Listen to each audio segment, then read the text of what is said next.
ಇನ್ನು ಯುದ್ಧ ಗ್ಯಾರಂಟಿ ಅಂತ ಫಿಕ್ಸ್ ಆಯ್ತು. ಮುಂದೇನು? ಶ್ರೀಕೃಷ್ಣ ರಾಯಭಾರಿ ಮುಗಿಸಿಕೊಂಡು ಹೋಗುವಾಗ ಕರ್ಣನನ್ನು ತನ್ನ ಜೊತೆ ಕರ್ಕೊಂಡು ಹೋಗ್ತಾನೆ. ಅಲ್ಲಿ ಕರ್ಣನಿಗೆ, ನೀನು ರಾಧೇಯನಲ್ಲ, ಕುಂತಿಯ ಮೊದಲ ಮಗ. ಧರ್ಮದ ಪ್ರಕಾರ ನೀನೇ ಜ್ಯೇಷ್ಠ ಪಾಂಡವ. ನೀನು ಪಾಂಡವರ ಕಡೆ ಇದ್ದರೆ ನೀನೇ ಚಕ್ರವರ್ತಿ ಆಗ್ತೀಯ ಅಂತ ಹೇಳ್ತಾನೆ. ಏನು, ಕರ್ಣನಿಗೆ ತನ್ನ ತಾಯಿ ಕುಂತಿ ಅಂತ ಗೊತ್ತಾಗುತ್ತಾ? ಹಾಗಾದ್ರೆ ಈಗ ಕರ್ಣ ತನ್ನ ಸಹೋದರರು ಪಾಂಡವರು ಅಂತ ಅವ್ರಿಗೆ ಸಪೋರ್ಟ್ ಮಾಡ್ತಾನ?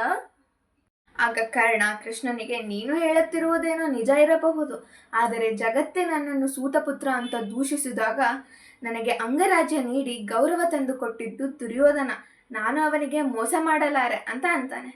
ನಂತರ ಕುಂತಿಯು ಕರ್ಣನನ್ನು ಭೇಟಿಯಾಗಿ, ನಾನೇ ನಿನ್ನ ತಾಯಿ ಅಂತ ಸತ್ಯ ಹೇಳ್ತಾಳೆ. ಹಾಗೆ ಪಾಂಡವರ ಕಡೆ ಬಂದು ಬಿಡು ಅಂತ ಹೇಳ್ತಾಳೆ. ಅದಕ್ಕೆ ಕರ್ಣ ನಿರಾಕರಿಸಿ, ನಾನು ಯುದ್ಧದಲ್ಲಿ ಅರ್ಜುನನನ್ನು ಮಾತ್ರ ಕೊಲ್ಲುವುದಾಗಿ ಹೇಳಿ ಹೊರಡ್ತಾನೆ. ಹಾಗಾದ್ರೆ ಈಗ ಕುರುಕ್ಷೇತ್ರ ಯುದ್ಧ ಸ್ಟಾರ್ಟ್ ಆಗುತ್ತಾ? ಯುದ್ಧದ ಸಿದ್ಧತೆಯ ಸಂದರ್ಭದಲ್ಲಿ ದುರ್ಯೋಧನ ಭೀಷ್ಮರಿಗೆ, ನೀವು ಯುದ್ಧ ಭೂಮಿಯಲ್ಲಿ ಯಾರ್ಯಾರನ್ನು ಕೊಲ್ತೀರಾ ಅಂತ ಭೀಷ್ಮರಿಗೆ ಕೇಳ್ತಾನೆ. ಆಗ ಭೀಷ್ಮರು, ನಾನು ಯುದ್ಧ ಭೂಮಿಯಲ್ಲಿ ಪಾಂಡವರನ್ನು ಕೊಲ್ಲುವುದಿಲ್ಲ, ಹಾಗೆ ದಿನಕ್ಕೆ 10,000 ಸೈನಿಕರನ್ನು ಕೊಲ್ತೀನಿ. ಹಾಗೆ ಶಿಖಂಡಿಯ ಮೇಲೆ ಶಸ್ತ್ರಗಳನ್ನು ಎತ್ತುವುದಿಲ್ಲ, ಏಕೆಂದರೆ ಕಾಶಿರಾಜನ ಮಗಳು ಅಂಬೆಯು ಭೀಷ್ಮರ ಮೇಲೆ ಸೇಡು ತೀರಿಸಿಕೊಳ್ಳಲೆಂದು ಹುಟ್ಟಿರುತ್ತಾಳೆ. ಆದ್ದರಿಂದ ಅವಳ ಮೇಲೆ ಶಸ್ತ್ರ ಹಿಡಿಯಲು ಆಗುವುದಿಲ್ಲ ಅಂತ ಹೇಳ್ತಾನೆ. ನಂತರ ಕರ್ಣನು, ಭೀಷ್ಮ ಇರೋವರೆಗೂ ನಾನು ಯುದ್ಧ ಭೂಮಿಯಲ್ಲಿ ಬರುವುದಿಲ್ಲ ಅಂತ ಹೇಳ್ತಾನೆ.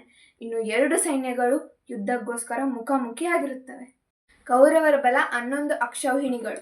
ಅದರಲ್ಲಿ ಭೀಷ್ಮ, ದ್ರೋಣ, ಕೃಪಾಚಾರ್ಯ, ಅಶ್ವತ್ಥಾಮ, ಕರ್ಣ, ಶಲ್ಯ, ಕೃತವರ್ಮ, ಜಯದ್ರಥ, ಶಕುನಿ, ಸುದಕ್ಷಿಣ ಮುಂತಾದ ಮಹಾರಥರು. ಕೌರವ ಮಹಾಸೇನಾಧಿಪತಿ ಭೀಷ್ಮರಾಗಿರುತ್ತಾರೆ. ಪಾಂಡವರ ಬಲ 7 ಅಕ್ಷೌಹಿಣಿಗಳಿಂದ ಕೂಡಿರುತ್ತದೆ. ಅದರಲ್ಲಿ ಅರ್ಜುನ, ಭೀಮ, ಯುಧಿಷ್ಠಿರ, ನಕುಲ, ಸಹದೇವ, ಸತ್ಯಕಿ, ದ್ರುಪದ, ವಿರಾಟ, ದುಷ್ಟದ್ಯುಮ್ನ, ಅಭಿಮನ್ಯು, ಘಟೋತ್ಕಚ ಇನ್ನು ಮುಂತಾದವರು. ಇನ್ನು ಪಾಂಡವರ ಮಹಾಸೇನಾಪತಿ ದುಷ್ಟದ್ಯುಮ್ನ. ಇನ್ನು ಇಲ್ಲಿಗೆ ನಮ್ಮ ಉದ್ಯೋಗ ಪರ್ವ ಮುಗಿಯುತ್ತದೆ.